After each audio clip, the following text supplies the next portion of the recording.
refinancing makes sense for a lot of people because it helps you save money monthly on your mortgage payment. Generally, people are told that the interest rate needs to be reduced between 1 and 2 points for it to make sense, or at least 1 point, and that's actually not the case. The case really is whether it makes sense or not depends on how long it takes to repay the closing costs. So for example, in many states, including New Jersey and the Northeast states other than New York, closing costs run about $3,000 to $3,500. So if you were saving $200 a month, you would repay those closing costs in about 18 months, so it would make sense. So in that example, refinancing makes sense when you can pay the closing costs back between 18 months and 2 years. That, of course, is assuming that you're staying in your house for that amount of time.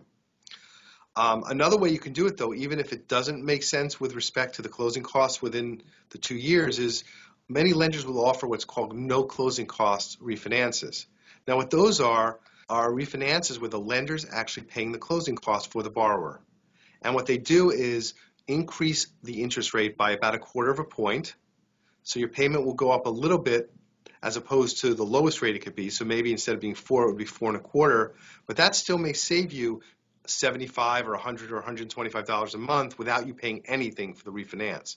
So that's another way to refinance and save some money if you can't pay back the closing costs within a short amount of time because your savings may not be great enough. Another time you want to look into refinancing is if you have an adjustable rate mortgage or an ARM where the fixed rate period is ending within the next 2 to 3 years.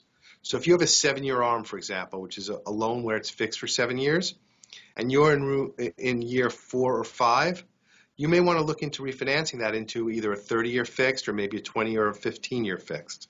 So that's the second time it makes sense if you have an ARM that's getting close to the end of the fixed rate period. And then a third time it may make sense to refinance is if you want to refinance from a 30-year loan into a 15-year loan.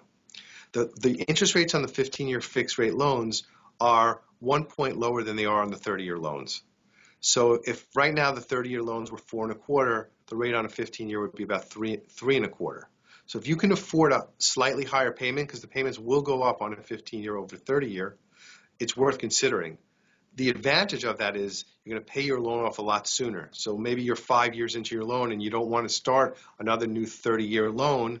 So you go into a 15-year and in effect you shave 10 years off your loan and you get a much lower interest rate. So that's another time you want to refinance. So you have, if you can save the cost within 18 to 24 months, if you have an ARM that's nearing the last 2 to 3 years of its fixed rate period, or if you have a 30-year fixed rate loan that you can refinance into a shorter term fix, like a 15 or even a 20-year loan. So those are the rules of thumb. I'm Dan Schluffman, Classic Mortgage. You can reach me at 917-575-6977 or dschluffman@classicllc.com. Thank you.